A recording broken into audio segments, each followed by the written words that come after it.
Hello, it is Steph. Welcome back to my channel, or welcome if you are new to my channel. In today's video, I'm going to be sharing historical books that you need to read this summer, 2020. I absolutely love historical fiction, even like non-fiction historical books. So I decided that I'm going to share my favorites. First, I am going to go by the historical fiction, and then I'm going to go by historical non-fiction. So let's get on with that. The first book that I want to share is The Atomic City Girls. I just finished reading this like 2 weeks ago.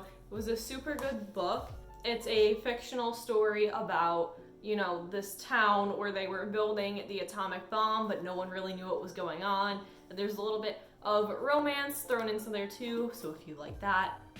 I will put a link in the description to all the books that I am talking about actually, so if you want to go buy these, link in description. The next book is Far Away Home. Oh, there was a hair on my book, okay. This book is set in the 1860s and it's about a girl who lives in New York City and then she goes to Utah, and it's a story about just life in the mining camps. I would also consider it a romance novel too. The main character goes through 3 different men in this book.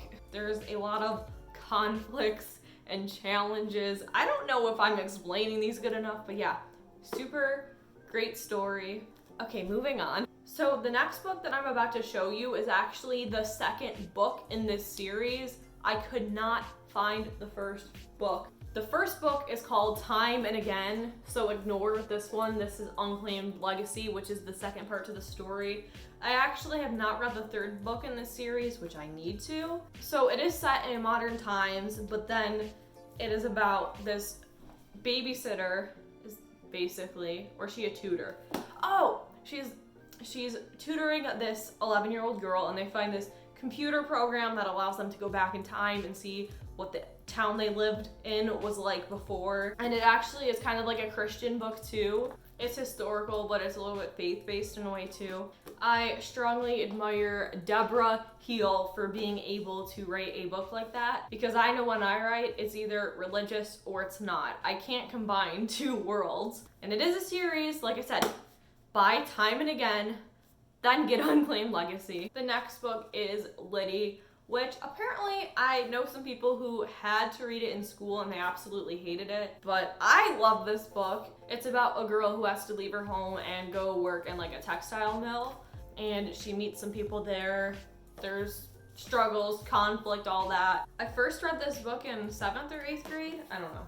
Okay, so that is all that I have for the historical fiction. Now I'm going to move on to the non-fiction books. The first one I want to show you is The Diary of Anne Frank, which you probably already know about. I know it sounds kind of weird, like reading someone else's diary, but it's actually pretty interesting. And as you know, recently we have all been in quarantine, so it's kind of cool to read something about someone who had to be locked away. And it is like a direct account of an event. So there are different versions of it though. I know there are some where it's like her raw, unedited diary, and there's some where it's super edited. This version, it says in here that it's like a mix of both. I don't know, there's so many different versions of it. The next book I want to recommend is The Radium Girls. This was a super good book. It is pretty thick. There's a lot of pages. Took me a while to read, and I read pretty fast, but it is a nonfiction book. It's about these girls who are painting these dials in World War II, and a lot of people are doing it because it pays them a lot of money, and the paint glows, and they glow after they come back from work. And then after a while, people start to find out about the harmful effects of it, and then people try to sue each other and fight each other, I don't know, all that. So it does get pretty interesting. See right here, it says, the incredible true story. So that means you should go read it. So those were all of my book. Oh my gosh. Did you see that? So anyways, those are all the books that I wanted to share with you. I post on Wednesdays at 6 p.m. Eastern Standard Time. Sometimes I may post extra videos on Saturdays too. So if you want to see more content, subscribe. Anyhow, that is the end of the video. I hope to see you all next time. Bye.